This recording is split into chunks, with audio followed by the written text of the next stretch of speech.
For the gravy, I make it right in the roasting pan itself, so I can mix in all the brown bits and gelatin right off the bottom of the pan and into my gravy.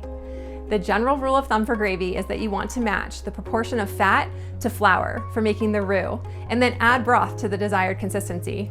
I used sprouted flour here. You can also use arrowroot. Of course, you can make gravy without flour. To do that, you would just want to use a broth that gels, and then this consistency will hold. Without the flour, it can be a bit harder to make the emulsion where the fat is mixed in evenly, but you don't have to worry about that here because in the end, we're gonna blend this gravy so it'll emulsify in the blender. To prepare the giblets, in this case, I slice the heart and the gizzard, and then along with my liver, I gently pan fry them. After, I cut them into pieces that will blend evenly and reserve until my gravy is ready. So for the gravy, if I have 1 tablespoon of fat, I'll use 1 tablespoon of flour and 1 cup of broth. Here I have about 4 tablespoons of fat, and so I'll use 1/4 cup of flour and then add 4 cups of broth. First, I wait for the fat to get hot in the pan, then I whisk in the flour.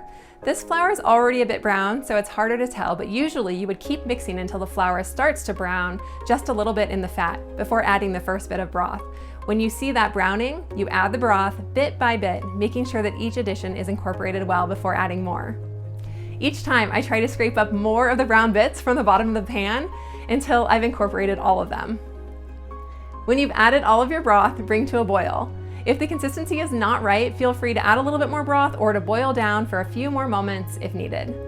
After it's boiled, pull this from the heat, pour into your blender along with the reserved organs and give it a whirl. Make sure it's blended well and voila, you've got your gravy.